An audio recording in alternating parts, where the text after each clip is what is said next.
अवधूत चिंतन श्री गुरुदेव दत्त दत्तात्रेयं प्रपद्ये शरणमनुदिनं बंधुं मुकुंदं नैर्गुण्ये सन्निविष्टं पथि परमपदं बोधयन्तं मुनीनां भस्माभ्यङ्गं जटाभिः सुललितमुकुटं दिक्पटं दिव्यरूपं सह्याद्रौ नित्यवासं प्रमुदितममलं सद्गुरुञ्चारुशीलं काषाय वाससमजं कमलाक्षमेकं मालाकमण्डलुधरं रमणीयलीलं गोष्वानक्रीडनपरं निगमान्तकेलिं देवत्रयात्मकमहं सततं नतोऽस्मि। अवधूत चिंतन श्री गुरुदेव दत्त श्रीपाद श्री वल्लभ श्रीमन नृसिंह सरस्वती स्वामी महाराज की जय। श्रीमद वासुदेवानंद सरस्वती स्वामी महाराज की जय। श्रीमद रंगावधूत स्वामी महाराज की जय। श्रीपाद श्री वल्लभ या फेसबुक पेजवरील सगळ्या दत्तभक्तांना, गुरुभक्तांना आणि यूट्यूबच्या माध्यमातून हा व्हिडिओ पाहणाऱ्या सगळ्या गुरुभक्तांना, दत्तभक्तांना प्रेमपूर्वक नमस्कार।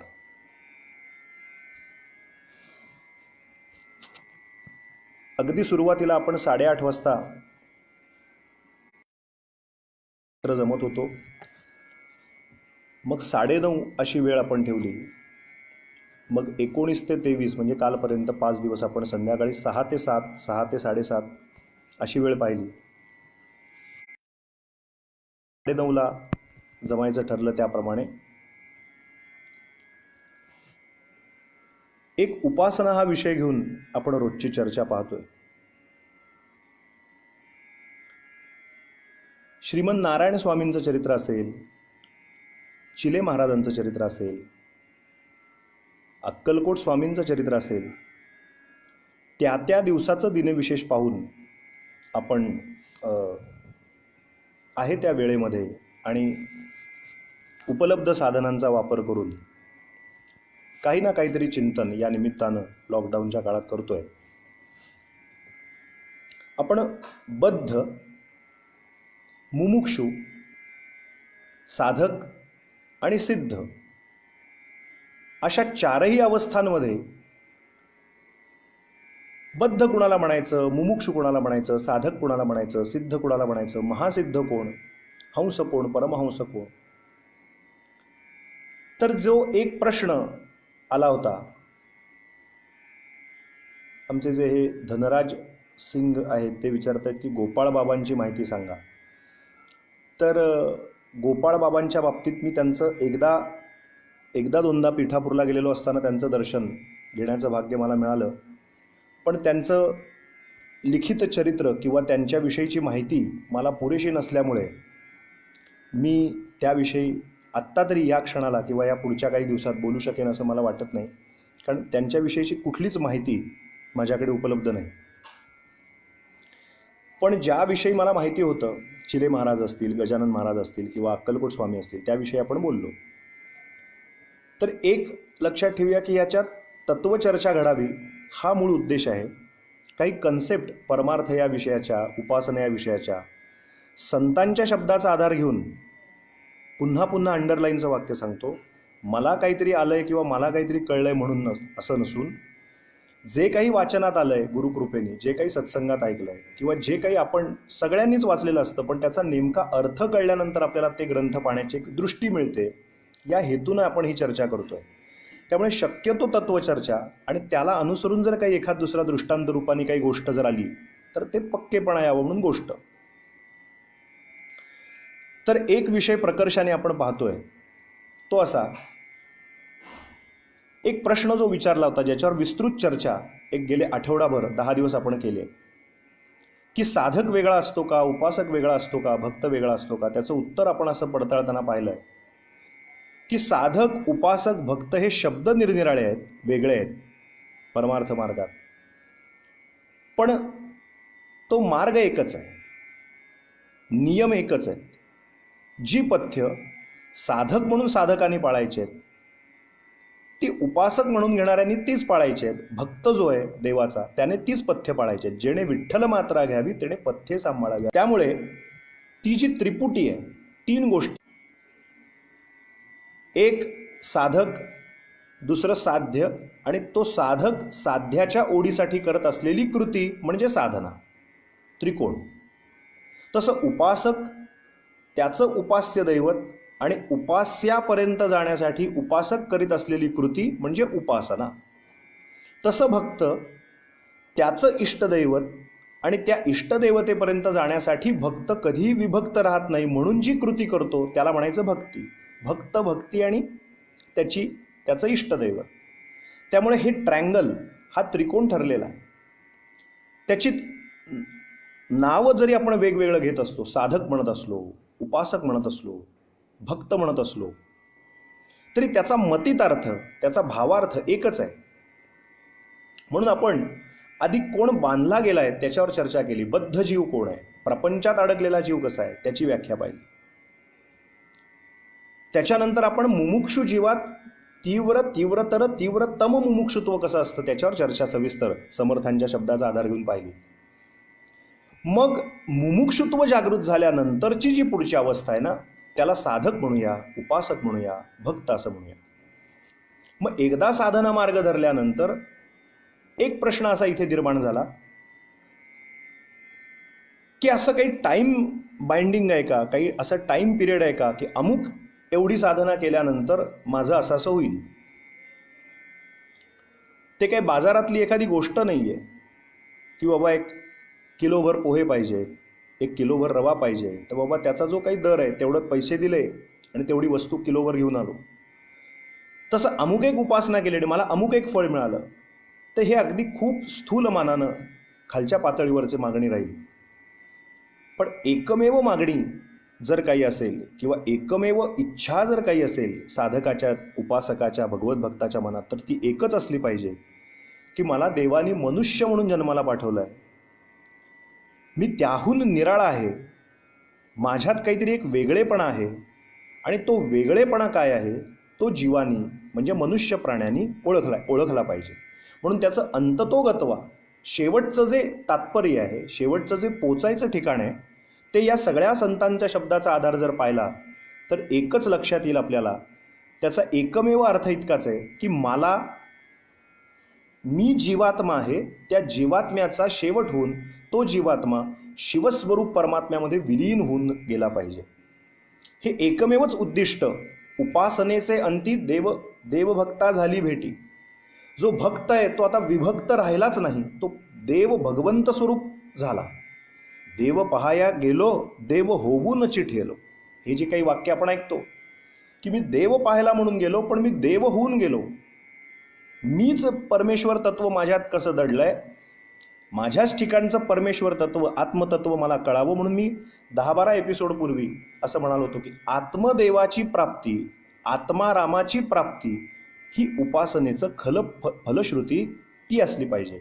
माझं लग्न ठरावं, मुलं बाळं व्हावीत, घरदार चांगलं असावं, पोटा पाण्याला मिळावं, हे खूप स्थूल मानाचं 10 फुटावरचं मागणं आहे. उपासना केल्यानंतर ते देतीलच दत्त महाराज.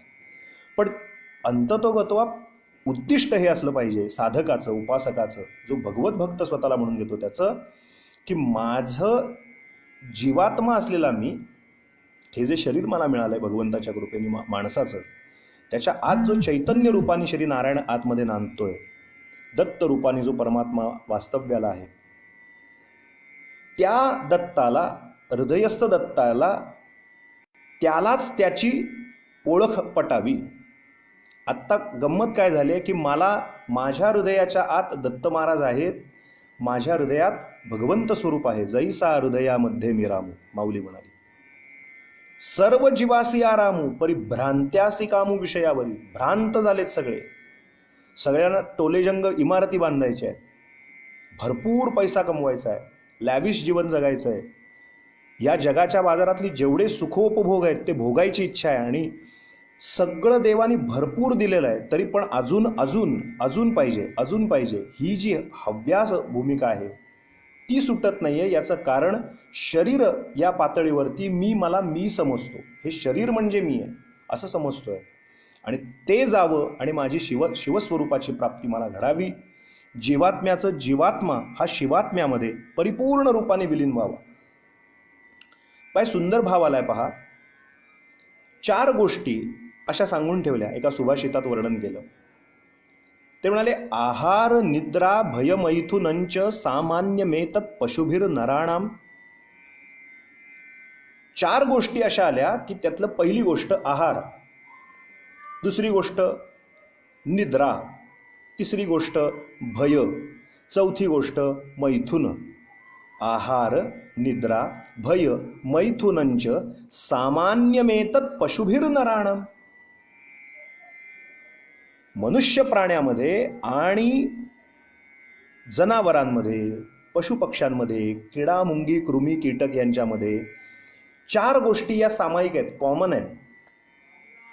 आजच्या भाषेत कळावं असं वाटत असेल तर कॉमन गोष्टी आहेत, सामायिक गोष्टी 4 आहेत. कुठल्या 4 गोष्टी आहेत? पहिली गोष्ट म्हणाले आहार. आपल्याला भूक लागली, आपण खातो.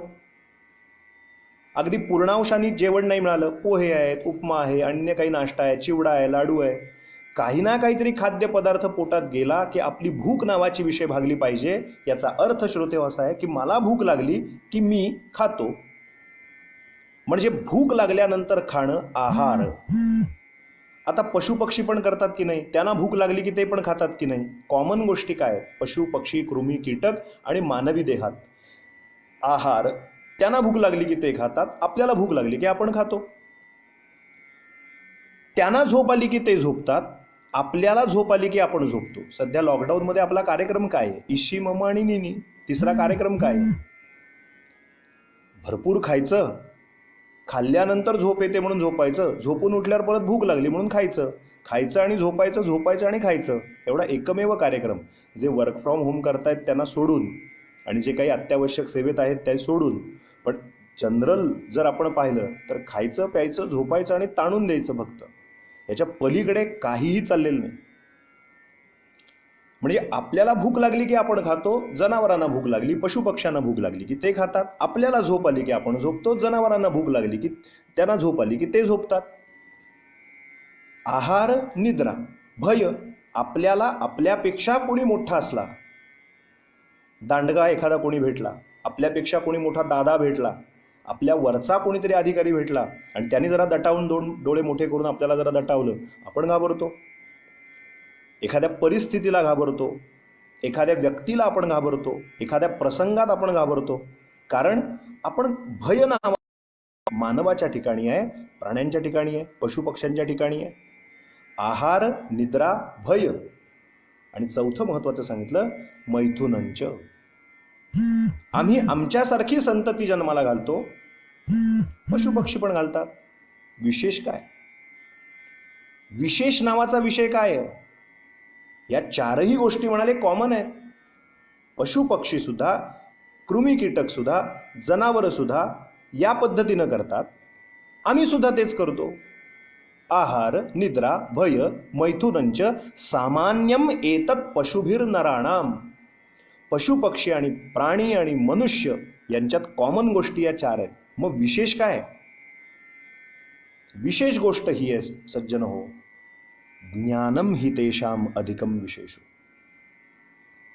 ज्ञान नावाचा विषय, बुद्धी नावाचा विषय हा भगवंतानी मनुष्य प्राण्याच्या पदरात दान टाकलंय.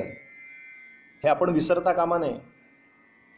म्हणजे आपण आपल्याला आलेली ही जी आता वैश्विक महामारीची आपत्ती आहे, ही आपत्ती ही इष्टापत्ती आहे असं जर आपण समजून घेतलं तर आयुष्याच्या महत्त्वाच्या टप्प्यावरती जी काही कर्तव्य कर्म आहेत ती करताना जे मी करू शकणार नव्हतो गृहस्थाश्रमात असल्यामुळे, किंवा माझ्या प्रापंचिक काही जबाबदाऱ्या माझ्या खांद्यावरती असल्यामुळे, काही लग्न आहे, मुलं बाळं आहेत, घरातला प्रापंचिक जीव असेल, त्याला एखादं पुरस्चरण करायची इच्छा असेल, तो करू शकत नसेल, बसून बाबा 1-2 तास रोज गुरूंचा कोणी अनुग्रह घेतला असेल, कोणी गोंदलेकर महाराजांचा अनुग्रह असतील, कोणी पंत महाराजांचे असतील, कोणी आणखीन कुठल्या गुरुपरंपरेतले असतील, पण त्या गुरुपरंपरेतला जप किंवा अगदी समजा नसेल कुठल्या गुरूंचा अनुग्रह तरी कुठलाही श्री स्वामी समर्थ असेल, काही गणगण गणात बोते जप असेल, ज्याला जो आवडत असेल तो जप मला पूर्वी करता येत नव्हता.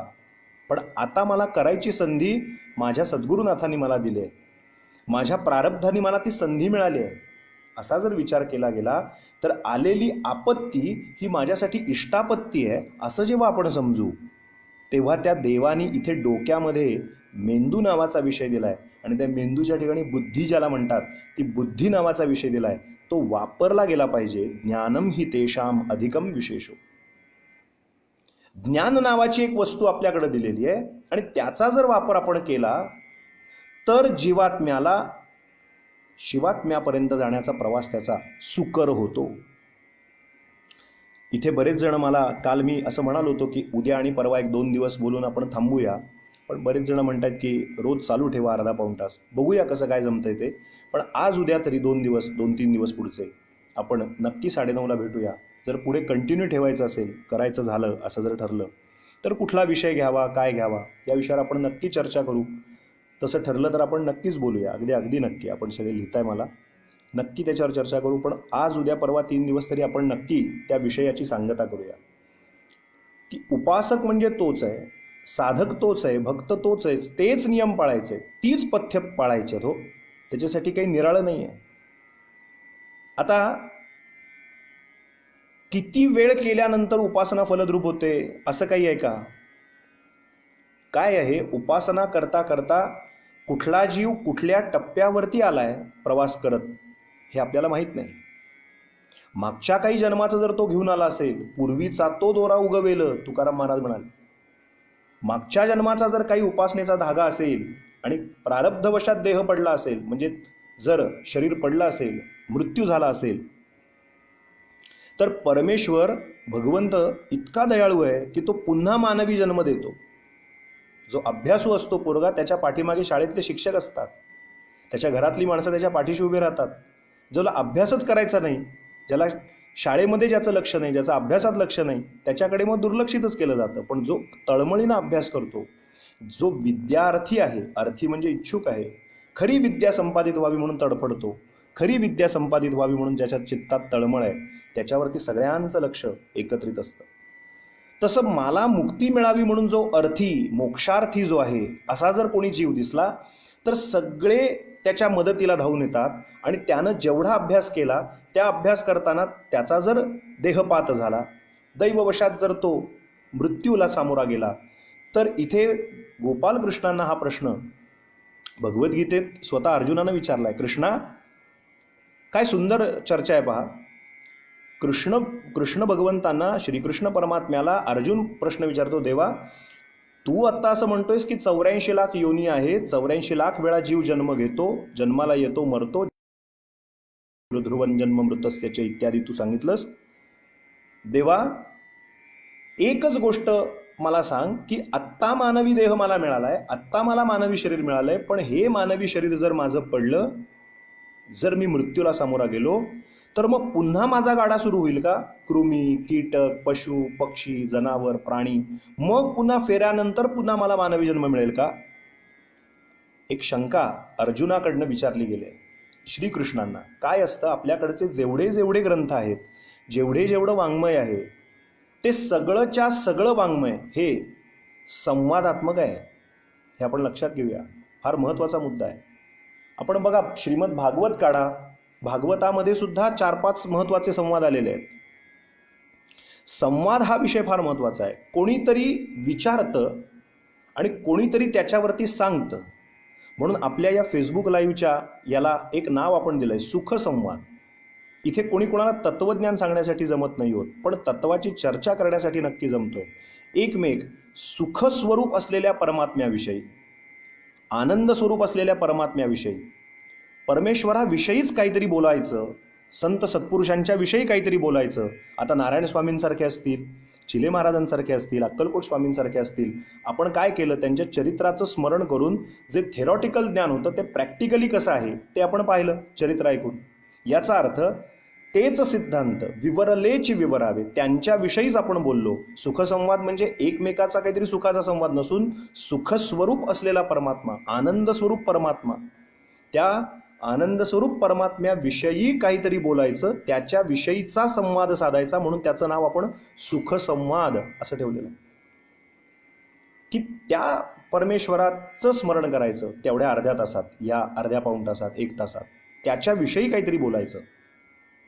म्हणून याचं नाव सुखसंवाद ठेवलं आहे. तर मूळ मुद्दा हा चाललेला आहे की कोणीतरी संवाद साधतं, त्याशिवाय ज्ञानाची उत्पत्ती होत नाही. श्रीमद भागवत असेल, श्रीमद भगवद्गीता असेल, गुरुचरित्र ग्रंथ असेल, गुरुचरित्रामध्ये नामधारक नावाचा शिष्य येतोय आणि तो सिद्ध नावाच्या गुरूंना विचारतोय की महाराज, नृसिंह सरस्वती कोण होते, वल्लभ कोण होते, दत्तात्रय कसे होते, महाराज वाडीला कसे आले, गाणगापूरला कसे आले, हे नामधारक नावाचा शिष्य सिद्धांना विचारतोय. सिद्ध म्हणे नामधारका, आपण त्या ओव्या वाचतो की सिद्धांनी नामधारकाला सांगायला सुरुवात केली. याचा अर्थ काय?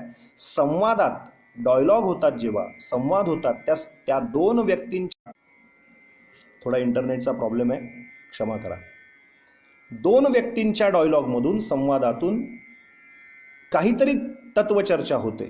वादे वादे जायते तत्वबोधा.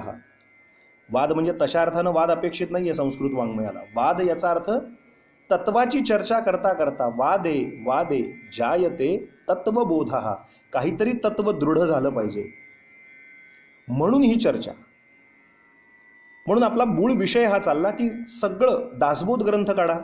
दासबोध ग्रंथामध्ये पहिल्याच अध्यायामध्ये, पहिल्याच समासामध्ये वर्णन केलं ग्रंथानाम दासबोध, गुरुशिष्य संवाद. इथे गुरु शिष्यांचा संवाद म्हणजे दासबोध आहे. श्रीमद भगवद्गीतेचं मी सांगितलंच, दासबोधाचं सांगितलं. कुठलेही ग्रंथ काढा, ते असे चर्चात्मक आहेत, त्याच्यात चर्चा केल्या. कोणीतरी अज्ञानाचं सोंग घेऊन विचारतंय आणि कोणीतरी ज्ञानाच्या भूमिकेतनं सांगतंय. मी सोंग हा शब्द याच्यासाठी वापरला, नीट ऐका, कारण ज्ञानेश्वर महाराज ज्ञानेश्वरीमध्ये असा खुलासा करतात एके ठिकाणी की तो अर्जुन जो आहे तो हळूच देवांना विचारतो, देवा, तुझ्यासारख्या ज्ञानसूर्याच्या सतत बरोबर मी सान्निध्य असताना अज्ञानाच्या काळोखात मी राहीनच कसा, मोहाचा काळोख माझ्या भोवती येईलच कसा. नीट ऐका, फार मजेची गोष्ट सांगतो. तो काय विचारतोय, अर्जुन, तुझ्यासारखा ज्ञानसूर्य, त्या ज्ञानसूर्याच्या बरोबर मी असताना मी मोहित झालो.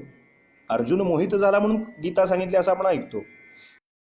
ज्ञानेश्वरीत अशा आशयाचा जिथे भाग आला तिथे ओव्या लिहित आहेत. ते असं म्हणतात, तो अर्जुनाच्या तोंडी ओव्या घातल्यात, त्या आपण वाचा ज्ञानेश्वरीत. तो असं म्हणतो की तुझ्यासारख्या ज्ञानसूर्याच्या सहवासात मी असताना मी विमोही होईन कसा, मी मोहग्रस्त होईन कसा, मी दिग्मूढ होईन कसा, मी कर्तव्यच्युत होईन कसा, तो प्रश्न विचारतोय. तेव्हा माझे गुरुजी करून दाखवायचे तसं आपल्याला सांगतो. पटकन देवाने असा हात केला, थांब, म्हणाले, तुला नव्हे, हे जे ज्ञान सांगतोय हे तुला नव्हे. अर्जुन निमित्ते कृत्य, तुला फक्त निमित्त करतोय. लेकी बोले सुने लागे, हे तुमच्या माझ्यासाठी आहे. अर्जुन अडाणी नव्हता, अर्जुन विमोही नव्हता, अर्जुन मोहग्रस्त झालेला नव्हता. ते आमचे महाराज सांगायचे गमतीनी, लग्न झालं, सुनबाई घरात आली आणि सुनेचं आणि सासूचं ते अगदी युनिव्हर्सल ट्रूथ आहे की पटतं असं नाही. सगळ्याच घरात पटत नाही असंही नाही आणि सगळ्या घरात पटतं असंही नाही.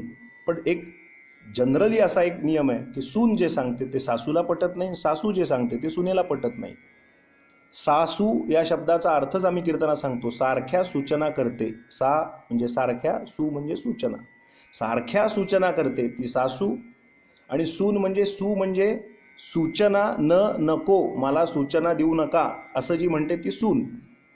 सारख्या सूचना देते ती सासू आणि सूचना नको असं म्हणते ती सून. गमतीचा भाग बाजूला ठेवूया. त्या नवीन आलेल्या सुनेच्या 1-1.5 वर्षाच्या वागण्या बोलण्यात काहीतरी न्यून असतं आणि सासूला काहीतरी बोलायचं असतं, पण आता बोलायचं धारिष्ट नसतं. मग ती माहेरी मुलगी आलेली होती आणि ही सासू मागचे सगळे घडलेले प्रसंग लक्षात ठेवून सुनेला, तुम्ही आजकालच्या मुली, तुम्हाला अकलेचा काही भाग नाही, तुम्ही असं कसं तरी वागता, तुम्हाला काही डोक्याचा भाग नाही, तुम्हाला काही असं नाही. थोडक्यात सांगतोय, महाराज म्हणायचे, आमचे गुरुजी दृष्टांत देताना सांगायचे, झोपाळ्यावर बसल्यानंतर ती मुलगी म्हणाली, अगं आई, मी माहेरपणाला आत्ता 4 दिवसासाठी आले आणि तू अगदी मला आल्यानंतर झाडाझडतीच सुरू केलीस. ती पटकन आई म्हणते त्या मुलीचे, तुला नव्हे, हे तुला बोलते पण तिला येते. लेकी बोले सुने लागे, वर्णन केलेलं आहे, त्याची म्हण त्यासाठी आहे. हा दृष्टांत एवढ्यासाठी की अर्जुनाला देव सांगतायत, अरे हे तुझ्यासाठी नाही, तू तर सगळ्याच्या पलीकडे गेलेला आहेस, पण तू कोणीतरी, म्हणून मी शब्दप्रयोग केला, अज्ञानाचं सोंग घेऊन कोणीतरी विचारावं लागतं. हे म्हणजे काय, ते म्हणजे काय, हे म्हणजे नेमकं काय, ब्रह्म म्हणजे काय, माया म्हणजे काय, अंक म्हणजे काय, तादात्म्य म्हणजे काय, एकरूपता म्हणजे काय, भक्ती म्हणजे काय, साधक म्हणजे काय, उपासना म्हणजे, कुठेतरी स्वतःकडे ज्ञान आहे, पण त्या ज्ञानाची भूमिका असूनही अज्ञानाचं सोंग घेतल्या गेलं, आणि मग त्याचं ज्ञान सांगणारा कोणीतरी एकटा आला आणि तो ते ज्ञान देतो. त्या संवादातनं जे ज्ञान पुढे येतं ते तुमच्या आमच्या सर्वांच्या उपयोगाला येतं. अशी आपल्या आर्य सनातन संस्कृतीत सगळंच्या सगळं वाङ्मय हे संवादात्मक आलेलं आहे. म्हणून इथे चर्चा करत असताना आपण एक गोष्ट नक्की लक्षात घेऊया की आपल्याला त्या सुखस्वरूप परमात्म्याची, आनंद स्वरूप परमात्म्याची चर्चा करायची आहे, त्याच्याविषयी बोलायचं आहे. म्हणून आपला जो मूळ विषय चाललाय की ज्ञान नावाचा विषय माणसाकडे देवाने दिला. हो, ज्ञानी बनवलं. तू माणूस म्हणून जन्माला आलायस. तू भूक लागली की खाल्लं, झोप आली की झोपला, आळस आला. प्रपंचासाठी घाण्याला जुंपलेला बैल आणि प्रपंचाला जुंपलेला माणूस जर 18-18 तास, 16-16 तास, 18-18 तास तू जर फॅक्टरीच्या आणि उद्योगधंदा, व्यवसाय या कामातच गुंतून राहिला, तर घाण्याला जुंपलेला बैल आणि हे एज्युकेटेड लोक जे 18-18, 16-16 तास काम करतायत, त्यांच्यात आणि त्या घाण्याला जुंपलेल्या बैलात काही फरक नाही.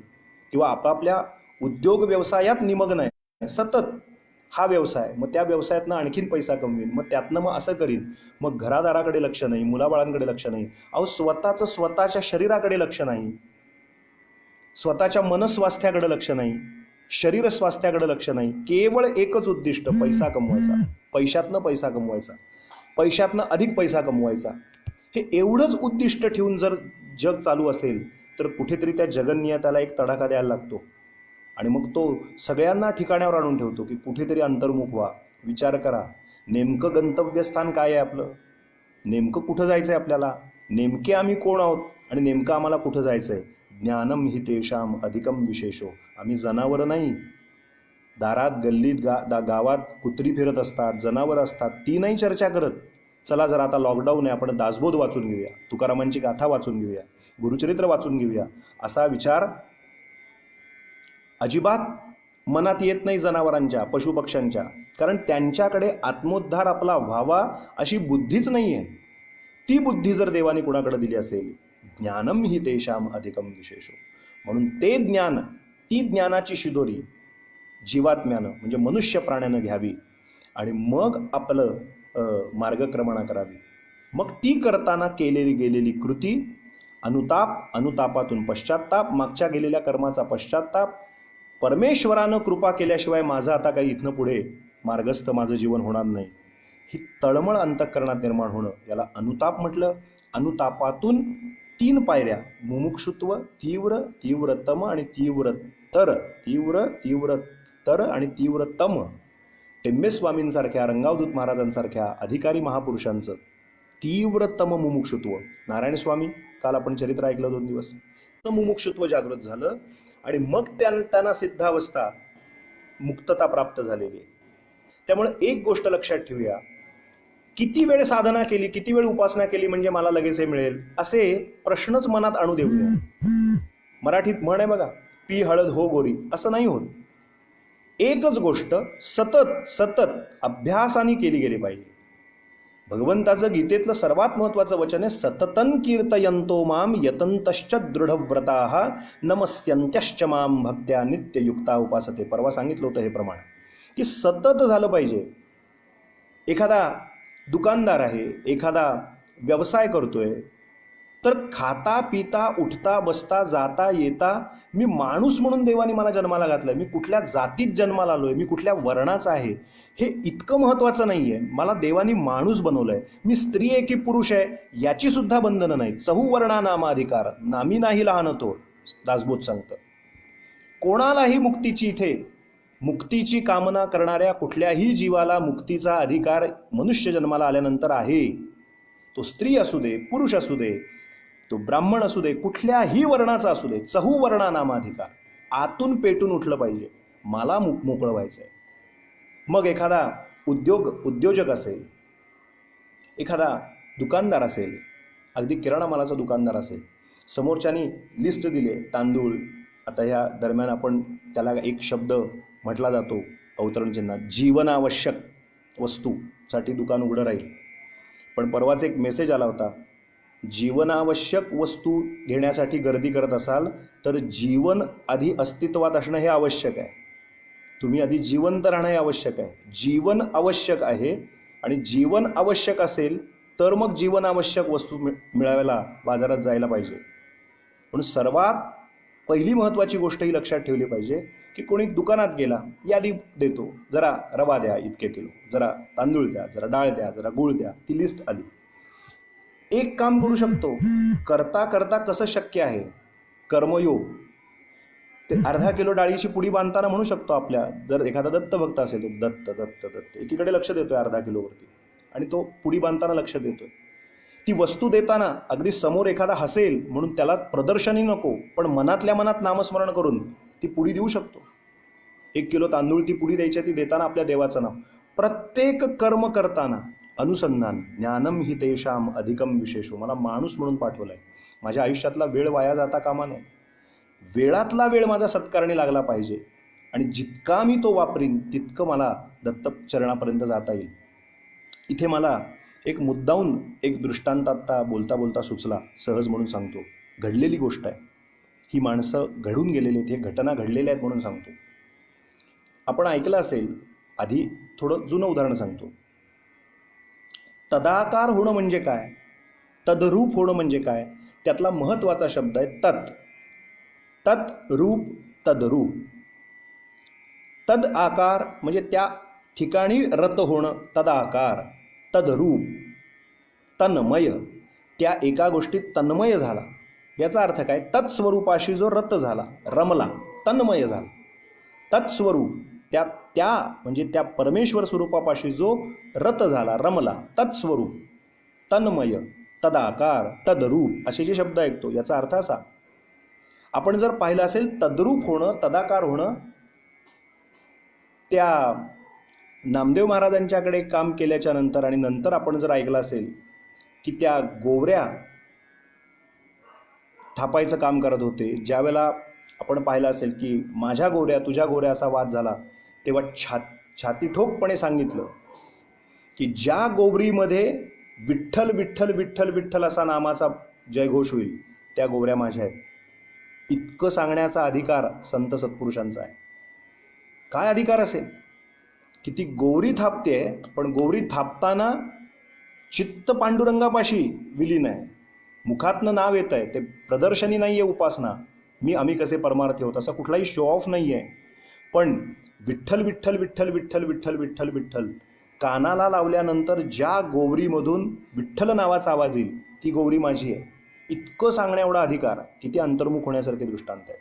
अगदी आत्ताचा एक दृष्टांत तुम्हाला सांगतो. माझ्या परिचयाचे एक सद्गृहस्थ जे आमच्याबरोबर नेहमी यात्रेला पण येतात, आमचे एक सहकारी आहेत, ठाण्यातले आमचे बरेच सगळी मंडळी आहेत. त्यामध्ये मी त्यांच्याच तोंडून मागच्या वर्षी बद्रीनाथच्या यात्रेत ऐकलेला प्रसंग आहे. ठाण्याला आमचे एक मित्र आहेत, उपासक मित्र आहेत, या गुरुपरंपरेतले उपासक असलेले, त्यांचे ते मित्र आहेत. त्यांचं नाव शिवले, आडनाव त्यांचं शिवले म्हणून आहे. हा उदाहरण एवढ्यासाठी सांगतो की त्यांचं फुलाचं दुकान आहे, मोठे फुलाचे व्यापारी आहेत.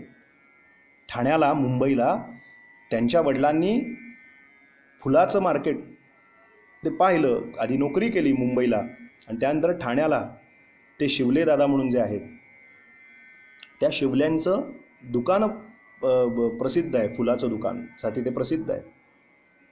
खंडोबाची उपासना त्यांच्या घरात आहे.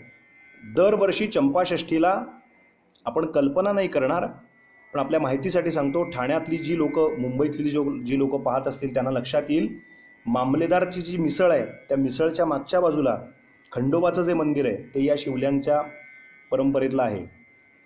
तर एक सामान्य माणूस फुलाचा व्यापार करणारा, पण गुरुकृपेनी, सद्गुरुकृपेनी ऐसा दुःखे दुखावला निरूपणे प्रस्तावला अंतर्यामी श्रीराम, ह्या ज्या ओव्या आपण सतत चिंतन करत आलो आहे, तर त्यांचे जे वडील, हे जे शिवले मी सांगतोय, त्यांचे वडील हे शिवले आमच्यावर बद्रीनाथला आलेले असताना त्यांनी आम्हाला हा प्रसंग सांगितला. ऐकण्यासारखा प्रसंग आहे.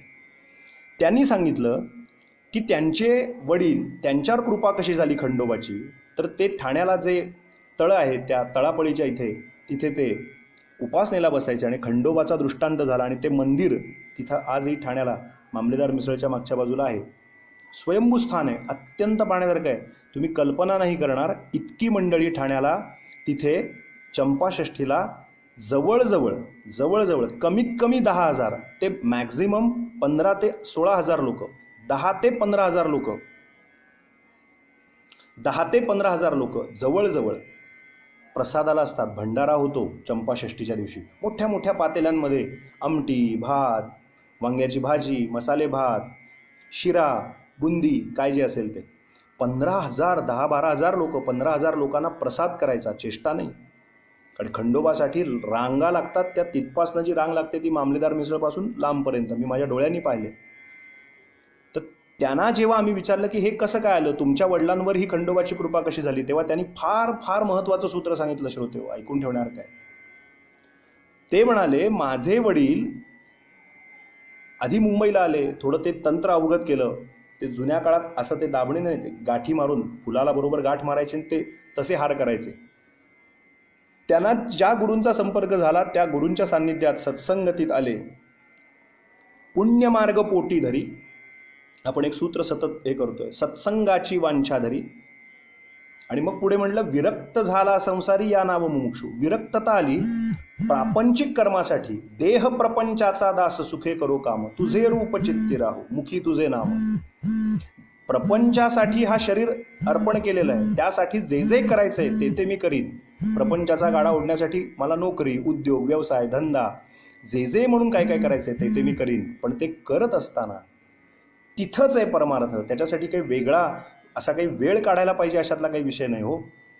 त्यांनी सांगितलं, त्या शिवलेदादांनी सांगितलं, त्या आमच्या वडिलांनी असा प्रकार केला. गुरूंच्याकडनं अनुग्रह मिळाला किंवा मार्गदर्शन मिळाल्यानंतर रोजच्या हाराच्या ज्या ऑर्डर होत्या ते हार बांधताना गुरूंनी दिलेलं जे होती गाठ जी मारायची होती फुलाला आणि हारासाठी, तर जे नामस्मरण दिलं होतं प्रत्येक गाठीला आपल्या देवाचं नाव घ्यायचं, मनातल्या मनात गाठ मारत जायचं. मनातल्या मनात नाव घ्यायचं, गाठ मारायची, मनातल्या मनात नाव घ्यायचं, गाठ मारायची.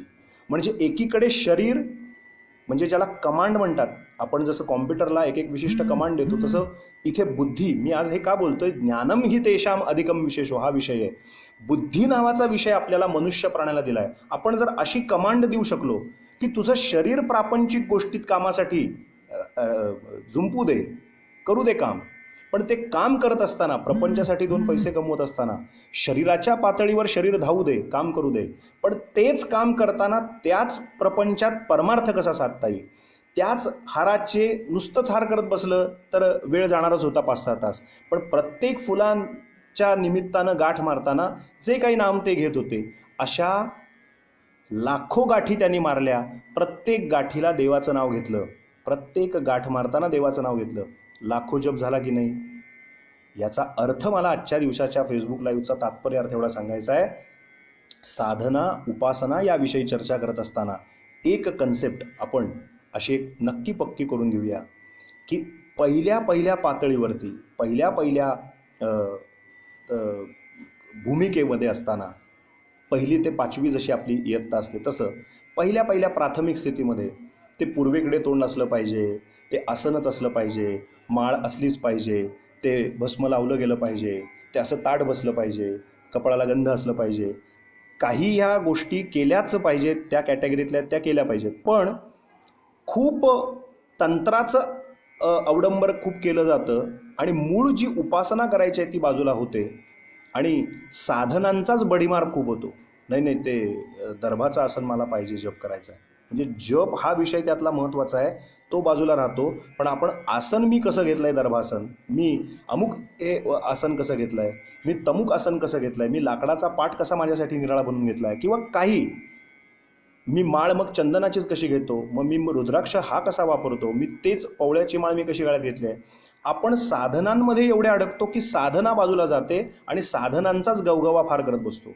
हरिद्वारला कित्येक जण आल्यानंतर दुकानांमध्ये फिरतात आणि 4-5 दिवस बद्रीनाथला, केदारनाथला, गंगोत्री, यमुनोत्रीला जे जे छान छान पाहिलं ते हृदयात साठवून त्याचं स्मरण करून घरात राहावं, खोलीवरती राहावं, रूमवरती राहावं हे न पाहता मायापुरीत हरिद्वारला आल्यानंतर माझ्या मुलासाठी शॉल घेऊया, आईसाठी तमकं घेऊया, मुलासाठी हा स्वेटर घेऊया, हे पायमोजे घेऊया, हे हातमोजे घेऊया, हे पोलपाट लाटणं घेऊया. पुण्यात मुंबईला मिळत नाही का ते, पण ते तिथनं विकत घ्यायचं.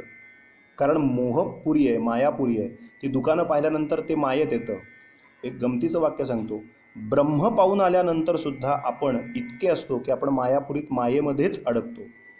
आणि मग मी साधनेसाठी असा कमंडलू घेईन, मी ते तसं पळीबांड घेईन, मला ते अशी माळ पाहिजे, मला ते असं साधन पाहिजे, मला ते अशाच पद्धतीचं आसन पाहिजे, माझं तोंडच इकडे असलं पाहिजे.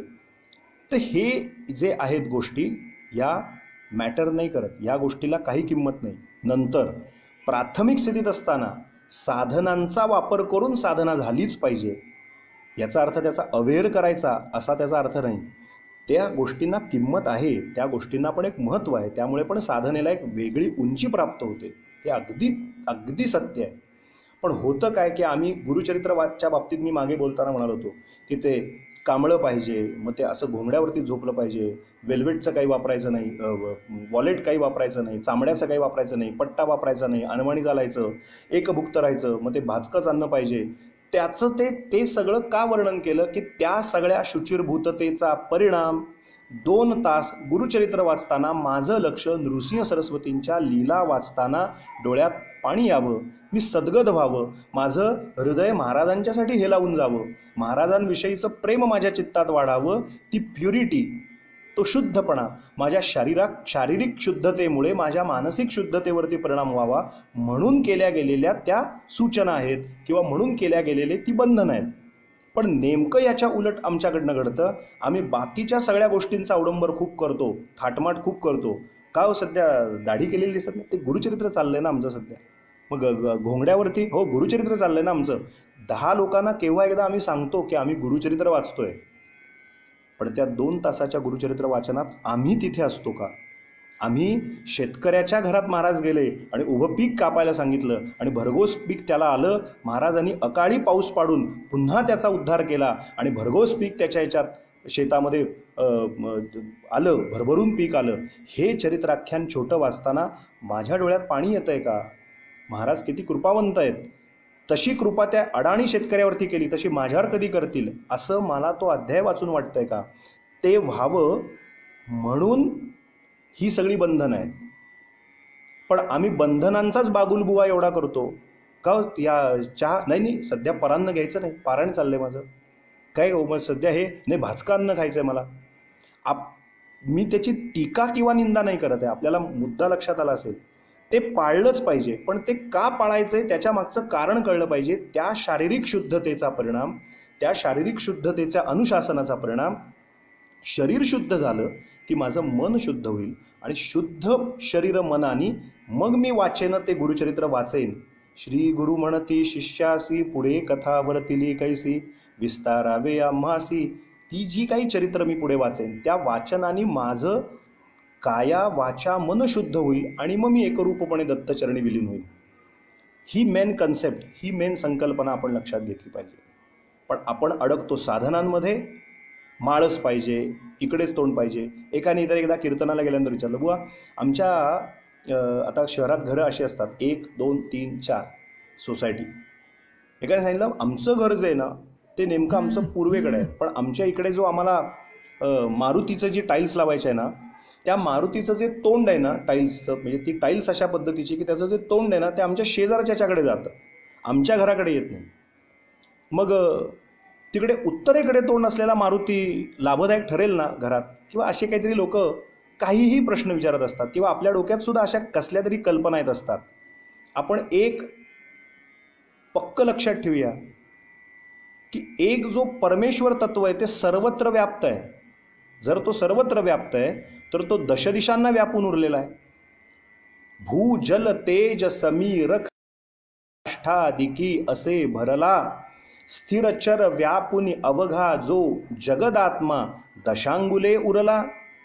जो स्थिर चर जड चेतन स्थूल सूक्ष्म अणु रेणू कणाकणाला जर व्याप्त असेल, जर तो सर्वत्र व्याप्त असेल तर मग तो दक्षिणेकडे पाहत असला काय, उत्तरेकडे पाहत असला काय, ऊर्ध्व दिशेला पाहत असला काय, अध दिशेला पाहत असला काय, खाली पाहत असला काय, वर पाहत असला काय, अहो याच्या कितीतरी पुढे आमची कन्सेप्ट आहे अध्यात्माची, आपल्या आर्य सनातन वैदिक धर्माची.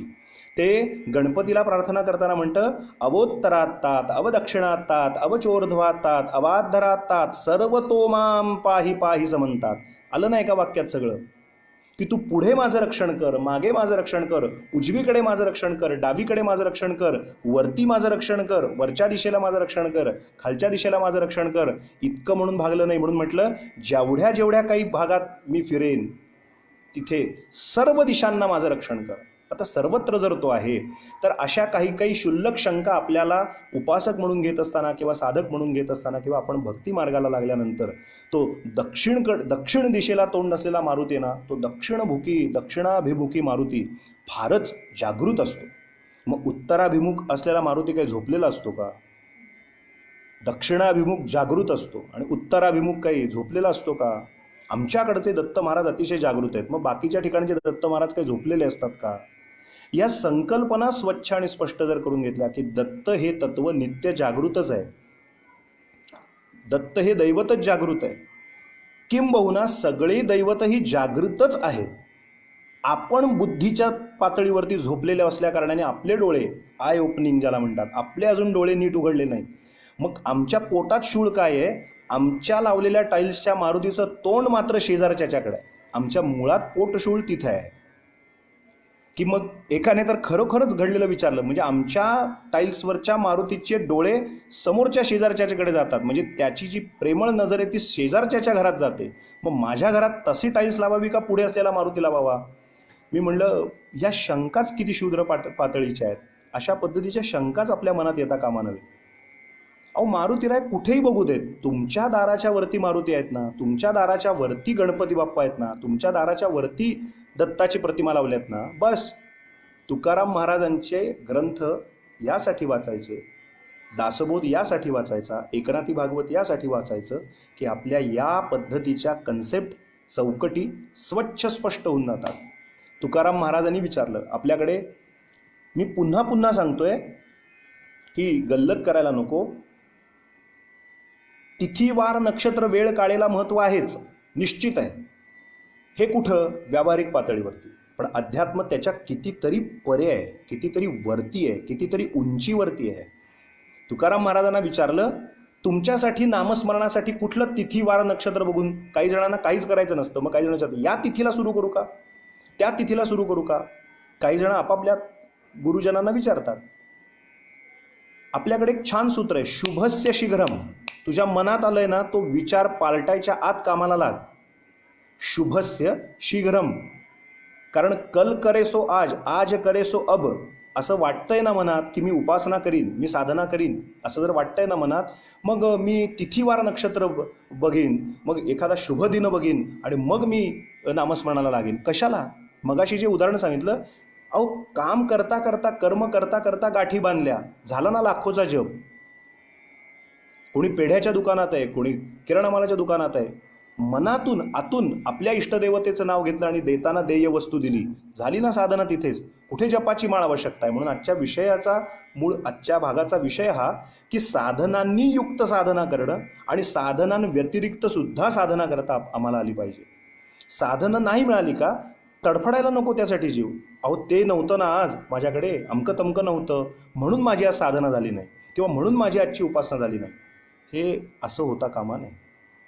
एक सुंदर सोपं वाक्य सांगतो गोंदवलेकर महाराजांचं. 10:30 वाजायला आले. गोंदवलेकर महाराज असं म्हणतात, फार सुंदर वाक्य आहे. आणा आणा आणा हा शब्दप्रयोग करून जो केला जातो, अवतरण चिन्हातलं वाक्य, नीट ऐका, फार सुंदर वाक्य आहे.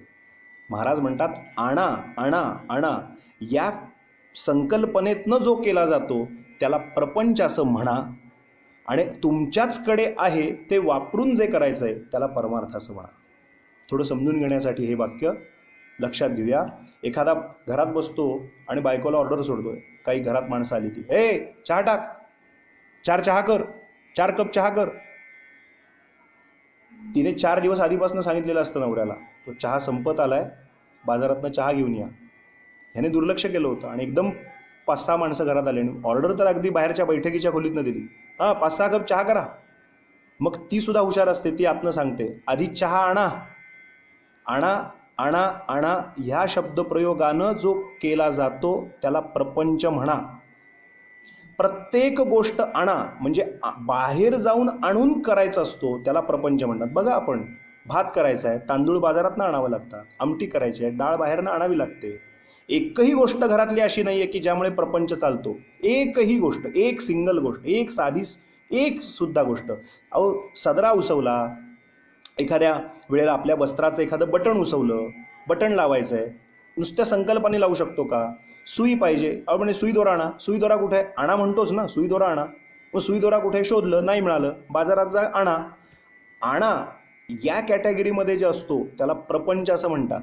पण परमार्थात अशी एकही गोष्ट नाही आहे की तुम्हाला बाहेर जायचं आहे आणि बाहेरच्या कुठल्याही मटेरियलवर, मुद्दाम शब्दप्रयोग आधुनिक वापरला, मटेरियलवर, कुठल्याही बाहेरच्या मटेरियलवर आपल्याला प्रपंच अवलंबून नाही, त्याला परमार्थ असं म्हणा. ठाईच बैसोनी करा एकचित्त, तुकाराम महाराज म्हणाले. आवडी अनंत आळवावा, नामसंकीर्तन साधन पै सोपे, जळतील पापे जन्मांतरीची, न लगती सायास जावे वनांतरा, सुखे येतो घरा नारायण, रामकृष्ण हरी विठ्ठला केशवा, मंत्र हा जपावा सर्व काळ. अहो, इतकं सोपं तुका म्हणे साधन, इतकं सोपं साधन आहे. शहाणा तो धनी घेत असे, जो शहाणा आहे, जो आपल्या बुद्धीचा वापर करेल. तुकाराम महाराज काय शब्द बरोबर, शहाणा तो धनी आहे की जो नामस्मरण घेऊन आपल्या खात्यामध्ये पैसे वाढवेल, नामरूपी धन, नामधन वाढवेल. शहाणा तो धनी घेत असे, तोच त्या कामाला लागेल. म्हणून आधी प्राथमिक स्वरूपामध्ये साधनांचा वापर करून साधना उपासना करणं आवश्यक आहे. आणि थोडी थोडी साधना वरच्या पातळीवर गेल्यानंतर, थोडं थोडं कळू लागल्यानंतर, मला साधनांवर डिपेंड माझी साधना उपासना असता कामा नये. ज्या स्थितीत आहे ते मला चालणार आहे, काहीच हरकत नाही, मला काहीच वावडं नाही, अशी सहज स्थिती निर्माण व्हावी उपासकाची उपासनेतून.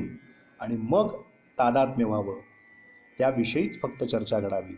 आणि ती जी सहजता आहे, ती जी सुलभता आहे, त्या सहजतेतून केली गेलेली कृती आहे, त्याला उपासना असं म्हणा, त्याला साधना असं म्हणा. आज मी एक कोटी सांगतो तुम्हाला, त्याला शब्द याच्यात कोटी करणं म्हणतात. माझे गुरुजी म्हणायचे, आमचे परमपूज्य शंकराचार्य स्वामी महाराज म्हणायचे, एकच शब्द आहे आणि मराठीची भाषा आहे, कुठे स्वल्पविराम द्यायचा आणि कुठे भाषेला किंबहुना अक्षरावरती आघात द्यायचा, त्याच्यावरती अर्थाचे वेगळे वेगळे अर्थ होतात. एकच शब्द आहे. काय शब्द आहे? त्याचं नाव आहे म्हणाले साधना. ज्या विषयावर आपण गेले 10-12 दिवस बोलतोय, 15 दिवस. शब्द काय आहे? साधना. आता बघा, 3 अक्षरं एकत्र आली आणि एक शब्द तयार झाला, साधना. पण शाब्दिक कोटी आमचे गुरुजी करायचे, शंकराचार्य करायचे. साधना तुम्हाला वाटते, पण ते थांबायचे, पॉज घ्यायचे, स्वल्पविराम. साधना, साधी नाहीये ती. साधना, साधना म्हणजे ते इतकं सोपं वाटतं इतकं नाही. भक्ती मार्ग फार सोपा आहे, नाही, भक्ती ही सुळावरची पोळी आहे. साधना अशी जी असते तिला साधना असं म्हणतात. मग सद्गुरू आयुष्यात येतात, मग संत सत्पुरुष आयुष्यात येतात, ते उपासनेचा मार्ग दाखवतात आणि ते म्हणतात साधना. बघा, शब्द तोच आहे, फक्त कुठे इम्पॅक्ट आहे, कुठे तडाखा द्यायचा आहे, कुठे फक्त जोरात जोरकसपणे म्हणायचं आहे. आधी शब्द वापरला साधना. साधना ती साधी नाही आहे, त्याला हलकेच घेऊ नका. साधना, साधना ती साधी नाही आहे. मग संत सत्पुरुषांचा सहवास होतो. ज्ञानेश्वरी, दासबोध किंवा जे रोज सांगतोय तुकाराम गाथा, मग ते म्हणतात साधना हा एकमेव जन्म मिळाला आहे. साधना असं जे सांगून केली जाते त्याला म्हणतात साधना. आणि मग जी केली जाते ते सद्गुरू येतात आणि म्हणतात साधना. म्हणजे तूच ते साध आयुष्यात, हा आलेला क्षण आणि क्षण, आयुष्यात मिळालेला वेळ आणि वेळ, दिवस आणि दिवस, मृत्यू आमच्या सतत पाठीशी आहे. सत्वर सावध व्हावे मनुजा, सत्वर सावध व्हावे, मागे धावतसे अंतकहा, का निश्चिंत बसावे? आमच्या मानगुटीवरती मृत्यू बसलेलाच आहे. फक्त आपल्याला आत्ता वाटते की आपल्या मानगुटीवर मृत्यू नाही, सगळं आलबेल आहे. पण मानेवरती इथे मृत्यू आहे, सतत बसलाय, मानगुटीवरच बसलाय, पण आम्हाला तो दिसत नाहीये. कुठल्याही क्षणी आहे त्या स्थितीत आहे तसं टाकून क्षणात जायची वेळ येऊ शकते. ती येण्याआधी काहीच कमावलं नाही नरजन्माला येऊन असं व्हायला नको, म्हणून साठी केलेली व्यवस्था म्हणजे साधन चतुष्टय. पहिली गोष्ट नित्यानित्य वस्तू विवेक. दुसरी गोष्ट की सतत सांगत आलोय, ज्याच्यावरती आपण चर्चा करत आलोय, की दुसरी गोष्ट इह आणि परलोकीचं वैराग्य. तिसरी गोष्ट शम, दम, तितिक्षा, उपरती, श्रद्धा आणि समाधान. या 6 गोष्टी, त्याला शमादी षटक असं म्हटलेलं आहे वेदांतशास्त्रात. त्या शमादी षटकावरती विचार. आणि चौथी महत्त्वाची गोष्ट ज्याला आपण ॲसेट्स म्हणूया, जमेच्या बाजू. साधना, उपासना, भक्ती करण्यासाठी 4 जमेच्या बाजू. आजच्या भाषेत जर बोलायचं ठरलं तर 4 महत्त्वाच्या बाबी कुठल्या असायला पाहिजेत? तर या 4 बाबी सर्वात महत्त्वाच्या असल्या पाहिजेत. मला इह आणि परलोकीचं प्रचंड प्रखर असं वैराग्य असलं पाहिजे. माझ्या ठिकाणी नित्यानित्य वस्तू विवेक झाला पाहिजे. म्हणजे नित्य काय, अनित्य काय, टिकणारं काय, न टिकणारं काय, शाश्वत काय, अशाश्वत काय, श्रेयस काय, प्रेयस काय, याचा विचार, त्या दृष्टीचा विवेक म्हणजे नित्यानित्य वस्तू याचा अर्थ आत्मा. नित्यानित्य वस्तू विवेक. नित्य टिकणारी वस्तू काय, त्या विषयीचा विवेक, विचार. विवेक या शब्दाचा अर्थ पण आपल्याला सांगतो. आमचं नुसतं नावातच विवेक आहे, पण आम्ही तसे नाही. पण विवेक या शब्दाचा मूळ अर्थ फार छान आहे. वि म्हणजे विचारांचा, वे म्हणजे वेध, आणि वि म्हणजे विचारांचा, वे म्हणजे वेध घेऊन, क म्हणजे कर्म करणारा. विवेक या शब्दाचा मूळ अर्थ हा आपण लक्षात ठेवूया आजच्या दिवशी, की जो विचारांचा वेध घेऊन कर्म करतो. नित्यानित्य वस्तू विवेक, विचारांचा वेध घेऊन कर्म करतो, तो विवेक आपल्याकडे प्राप्त व्हावा अशी कामना दत्त महाराजांच्या चरणी आपण केली पाहिजे. म्हणजे नित्यानित्य वस्तू विवेक असला पाहिजे. साधन चतुष्टय, साधन करायच्यासाठी 4 महत्त्वाच्या गोष्टी काय, नित्यानित्य वस्तू विवेक पाहिजे. दुसरी गोष्ट इहामुत्र फलभोग विरागहा, म्हणजे इह आणि पर लोकीचं कडकडीत वैराग्य, नुसतं सुद्धा नाही, कडकडीत वैराग्य पाहिजे. दुसरी ॲसेट्स. एखाद्याला धंदा करताना तो म्हणतो दुकान तुमच्या नावावर आहे का, आहे का, जागा भाड्यानी आहे, नाही तर जागा भाड्यानी त्याच्यात 15,000 रुपये जात आहेत. मग मटेरियलसाठी पैसा मुद्दल त्याच्यासाठी घालायची, मग व्यवसाय करायचा, मग ती भांडी गुंडी आणायची, मग काही लेबर असतील त्यांचे वेगळे पैसे, मग इतका सगळा खर्च करून तुला काय मिळणार त्याचा विचार करायला लागतो. तसं एखाद्या व्यावसायिकाला, उद्योगधंदा व्यवसाय करणाऱ्याला ॲसेट्स पाहाव्या लागतात. आपल्याकडच्या जमेच्या बाजू काय आहेत त्या पाहायला लागतात. मग दुसरा म्हणतो माझ्याकडे दुकान माझ्या मालकीचं आहे, म्हणजे दुकानासाठी काही माझे 10-15,000 खर्च होणार नाही. चला, एक जमेची बाजू झाली.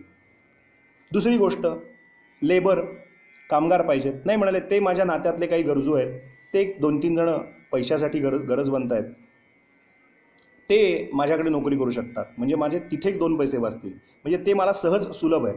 चला, दुसरी एक गोष्ट जमेची बाजू ती आहे. ॲसेट्स, जमेच्या बाजू काय. तसं साधना करायची आहे, उपासना करायची आहे, तर जमेच्या बाजू काय काय असायला पाहिजेत. सोप्या भाषेत सांगतोय, त्याला साधन चतुष्टय असं म्हणतात वेदांतशास्त्रात. नित्यानित्य वस्तू विवेक. दुसरं इह आणि परलोकीचं कडकडीत वैराग्य. तिसरं शम, दम इत्यादी, जे मगाशी बोललो, द्विरुक्ती करत नाही, त्या 6 गोष्टी साधकाच्या, उपासकाच्या जवळ असल्याच पाहिजे. आणि चौथी गोष्ट मुमुक्षुत्व. आता आपण मुमुक्षुत्वावरती बरंच बोललो आहे. उद्यापासून, उद्या आणि परवा शक्य झाल्यास पुढचे 2 दिवस नंतर जर कंटिन्यू करायचं ठरलं तर मी आपल्याला नक्कीच संपर्क त्या दृष्टीने करीन. तशी माहिती पेजवरती नक्कीच देईन किंवा माझ्या वॉल. पण उद्या आणि परवा आपण शमादी षटक हा जो साधन चतुष्टयातला जो एक भाग आहे, आपण मुमुक्षुत्वावरती खूप बोललो, नित्यानित्य वस्तूवरती पण बोललो आहे, वैराग्यावरती आपण पंचपदीमध्ये विचार केलाय. त्याहो ब्रह्मलोकांची नको वार्ता, एम एस स्वामी म्हणाले, बंधूचा तो वाटा कास याबा. आपण त्या दिवशी सगळं ऐकलंय सविस्तर, पुन्हा वेळ घेत नाही. नमागे वैकुंठ तिची ती मिरास, तिची न आम्हास खास आस, आस रिद्धी सिद्धी चतुर्मुक्तीची न मी तुम्हावरून ओवाळी त्या, इत्यादी आपण जे परवा ऐकलं. या लोकातलं सुद्धा वैराग्य, परलोकातलं सुद्धा स्वर्गोपसुख मिळावं म्हणूनही मी काही साधना उपासना करत नाही. इह पर लोकीचे असावे वैराग्य, ऐसे देई भाग्य पांडुरंगा, नामदेव महाराज म्हणाले. इह आणि परलोकीचं वैराग्य, त्याविषयी पाटलं तर वैराग्य याविषयी आपण पुन्हा स्वतंत्र निरूपण करू. पण नित्यानित्य वस्तू विवेक आपण साधन चतुष्टयातला पाहिला आहे, थोडी चर्चा त्याच्यावर केली आहे. मुमुक्षुत्वावरती आपण बरंच बोललो आहे. पण उद्या आणि परवा आपण समाधी षटक म्हणजे नेमकं काय आहे, ते किती आवश्यक आहे साधनेसाठी, या चर्चात्मक भूमिकेतनं आपण समाधी षटक नक्की पडताळून यथामती यथाशक्ती पाहण्याचा प्रयत्न करूया. त्याच्यामध्ये काय काय मोडतं तेवढा उद्याचा ट्रेलर फक्त आज सांगून ठेवतो. त्याच्यामध्ये काय काय मोडतं तर शम, दम, तितिक्षा, श्रद्धा, उपरती, श्रद्धा आणि शेवटचं 6वं समाधान. म्हणून त्या 6 गोष्टी एकत्रितपणे एका फोल्डरमध्ये ठेवतो आपण, जशा वेगवेगळ्या फाईल्स, आणि त्या एका फाईलमध्ये असतात. तसं समाधी षटक म्हणजे शम आदी अन्य 6 गोष्टी, शम, दम, तितिक्षा, उपरती, श्रद्धा आणि समाधान, या प्रत्येकाच्या व्याख्या वेदांत शास्त्रांनी फारच सुंदर केलेल्या आहेत. शम कशाला म्हणायचं, दम कशाला म्हणायचं, तितिक्षेची व्याख्या काय आहे, ती किती पाळली गेली पाहिजे. आपण साधक म्हणून घेत असू, उपासक म्हणून घेत असू, भगवत भक्त म्हणून घेत असू, तर तितिक्षेचा फार उपयोग साधनेमध्ये फार महत्त्वाचा आहे. त्याची पण व्याख्या फार छान आहे. शम, दम, तितिक्षा. उपरती म्हणजे नेमका शब्दाचा अर्थ काय, श्रद्धा या शब्दाचा नेमका अर्थ काय, आणि समाधान हे साधकाच्या ठिकाणी असणं किती गरजेचं आहे, ह्या समाधी षटकाची आवश्यकता किती आहे, याच्यावर आपण क्रमाक्रमाने बोलू. आजच्या दिवशी इतकंच एकंदरीत भागाचं सार आपण लक्षात ठेवूया की बुद्धी नावाचा विषय देवानी माणसाकडे दिलेला आहे. कन्क्लूड करताना आपण त्याचं सार घेऊ की एकच लक्षात ठेवूया की बुद्धी नावाचा विषय इतर प्राणीमात्रांपेक्षा, पशुपक्ष्यांपेक्षा श्री विठ्ठलांनी, भगवान दत्तात्रयांनी माणसाला बुद्धी म्हणून दिले आत्मोन्नतीसाठी. त्या बुद्धीचा वापर उपासनेसाठी, प्रापंचिक कर्म करताना सुद्धा परमार्थ कसा साधता येईल याचा विचार येता जाता उठता बसता कार्य करता कसं करू शकतो या दृष्टीनं विचार बुद्धीनं केला गेला पाहिजे. आणि समाधी षटक आणि या साधन चतुष्टयाचा विचार साधकाने, उपासकाने केला पाहिजे. आणि आजच्या प्रवचनातला किंवा आजच्या निरूपणातला सर्वात महत्त्वाचा विषय, सर्वात महत्त्वाचा भाग हा की कुठल्याही साधनांव्यतिरिक्त साधना आपल्याला करता आली पाहिजे. इथे चांगला प्रश्न विचारला, बरं झालं लिहून पाठवलं, की तुकाराम महाराजांनी कुणीतरी विचारलं की नाम घेताना कोणते तिथी दिवस, अगदी बरोबर. ते सांगताना थोडंसं ऑफ द ट्रॅक झालं. तेच सांगत होतो की आपण तिथी, वार, नक्षत्र यात अडकतो. तो मुद्दा बरं झालं, धन्यवाद सांगितलं वैभव त्याबद्दल. एक महत्त्वाचा विषय हा की आपण तिथी, वार, नक्षत्र शुभ पाहून केलं पाहिजे. पण तुकाराम महाराजांना प्रश्न विचारला तेव्हा ते म्हणतात की अवघा तो शकून, काय वाक्य पहा, अवघा तो शकून हृदयी देवाचे चिंतन. तुम्ही पांडुरंगाचं माझ्या चिंतन करा आणि मनापासून पहिलं पाऊल टाका. तो शुभ शकूनच आहे तुम्हाला. त्याच्यासाठी निराळं पंचांग बघायची आवश्यकता नाही, त्याच्यासाठी निराळे मुहूर्त बघायची आवश्यकता नाही. अवघा तो शकून हृदयी देवाचे चिंतन. तुमच्या उपास्य देवतेचं चिंतन केलं की ती तिथी अमावस्या जरी असली तरी ती पुण्यकारक ठरू शकते. अमावस्या म्हणून बंधन नाही. त्याच्या पुढे जाऊन म्हणतात या दिशेला गेलं पाहिजे का, त्या दिशेला. तुका म्हणे हरीच्या दासा, तुका म्हणे हरीच्या दासा, शुभ काळ दाही दिशा. कुठल्याही दिशेला भगवत भक्त जाऊ दे, त्याच्यासाठी दाहीच्या दाही दिशा शुभकारकच आहेत. फक्त अट एक आहे, त्याच्या चित्तात मात्र त्याच्या उपास्य देवतेचं चिंतन केलं पाहिजे. नाम विठोबाचे घ्यावे, पुढे पाऊलं टाकावे. ही जी सगळी प्रमाण आली ती त्यासाठी झाली की तुमच्या उपास्य देवतेला सांगा आणि मग म्हणा की आज अमावस्या आहे महाराज, मी इकडे चाललोय पण आज अमावस्या आहे. काही आडवं येणार नाही. हा वद्य पक्ष आहे, काही आडवं येणार नाही. तुमच्या उपास्य देवतेचं चिंतन केलं की नाही मी ते दक्षिण दिशेला चाललोय, नाही मी ते उत्तर दिशेला, कुठल्याही दिशेला जा, मी स्वर्गात जा, पाताळात जा, हिमालयात जा, कुठेही जा. त्याचा मतितार्थ लक्षात आला असेल. कुठेही जा, तुका म्हणे हरीच्या दासा, शुभ काळ दाही दिशा. त्याला दाहीच्या दाही दिशा शुभकारक आहेत. त्यांनी निराळं काहीही शकून बघायचं कारण नाही. हा त्यातला एकंदरीत मतितार्थ आहे. बरं झालं आठवण करून दिल्याबद्दल धन्यवाद. तो मुद्दा सांगायचा मग अशी बोलता बोलता राहिला. तर याचं सारांशाने आपण लक्षात ठेवूया. शमाधी षटकाचा विषय चर्चात्मक या पद्धतीने हे सगळं शास्त्र आत्तापर्यंत आलेलं आहे. आपल्या प्रत्येक ग्रंथ हे चर्चात्मक या संवादात्मक आलेले आहेत. आणि सर्वात महत्त्वाचं मी शेवटचं सांगत होतो की आपलं नित्य काम करताना सुद्धा आपण परमार्थ साधू कसा शकतो हा.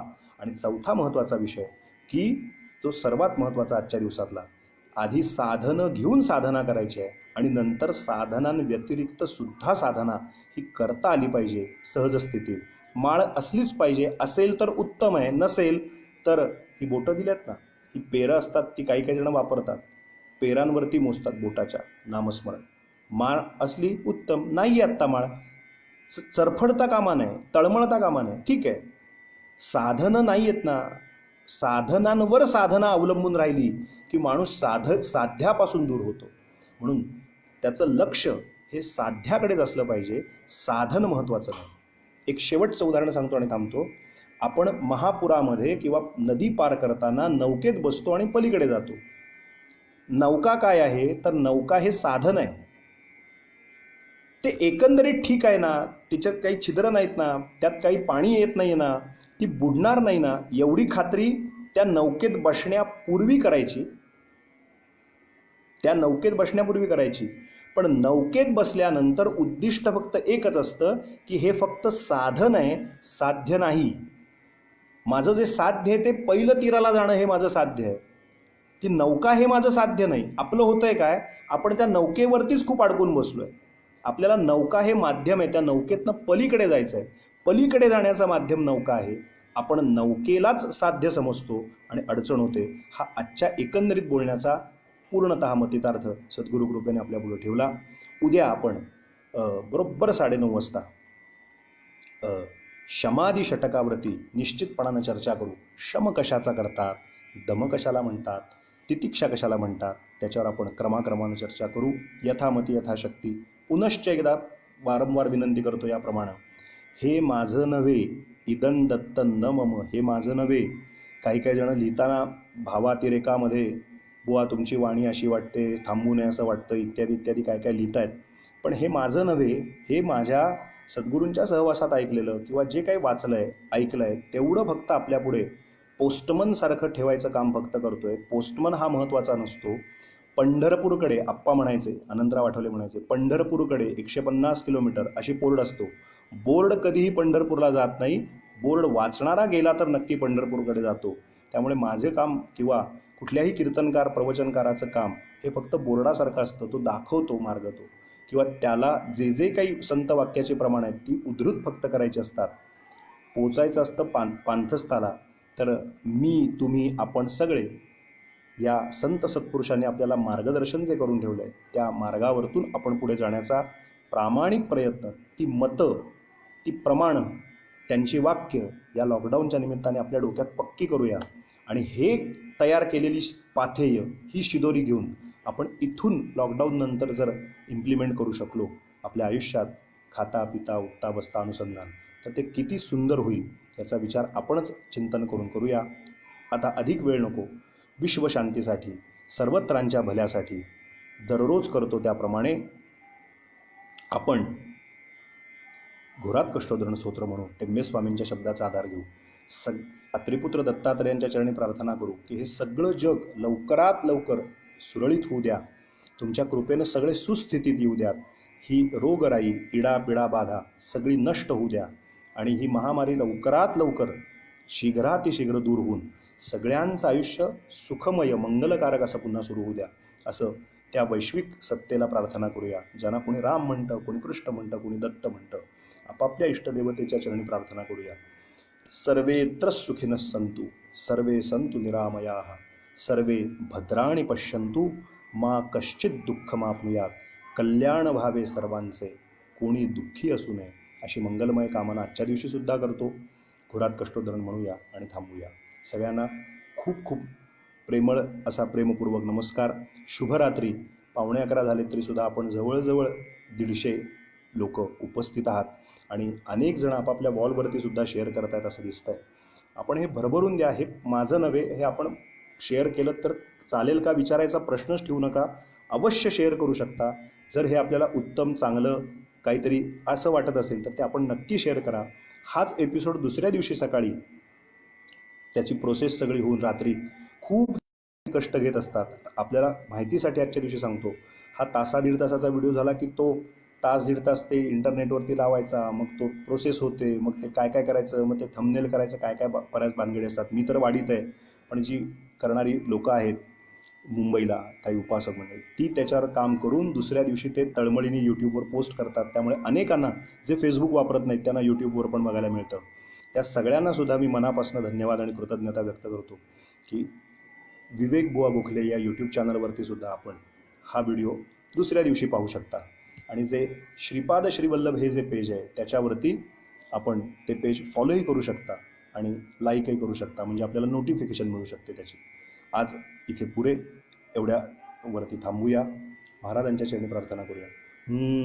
श्रीपाद श्रीवल्लभत्वं सदैव श्रीदत्तास्मान् पाहि देवाधिदेव भावग्राह्य क्लेशहारिन् सुकीर्ते घोरात् कष्टादुद्धरास्मान् नमस्ते त्वन्नो माता त्वं पिताप्तोऽधिपस्त्वं त्राता योगक्षेमकृत्सद्गुरुस्त्वं त्वं सर्वस्वन्नो प्रभो विश्वमूर्ते घोरात् कष्टादुद्धरास्मान् नमस्ते पापं तापं व्याधिमाधिं च दैन्यं भीतिं क्लेशं त्वं हराशुत्वदन्यं त्रातारन्नो वीक्ष ईशास्तजूर्ते घोरात् कष्टादुद्धरास्मान् नमस्ते नान्यस्त्राता नापि दाता न भर्ता त्वत्तो देव त्वं शरण्योकहर्ता कुर्वात्रेयानुग्रहं पूर्णराते घोरात् कष्टादुद्धरास्मान् नमस्ते धर्मे प्रीतिं सन्मतिं देवभक्तिं सत्संगाप्तिं देहि भुक्तिं च मुक्तिं भावात् शक्तिं चाखिलानन्दमूर्ते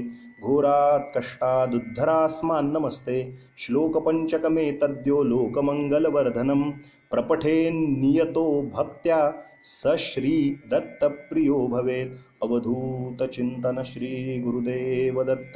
श्रीपाद श्रीवल्लभ श्रीमन नृसिंह सरस्वती स्वामी महाराज की जय. श्री गुरुदेव दत्त गुरुदेव दत्त गुरुदेव दत्त दत्त दत्त. धन्यवाद.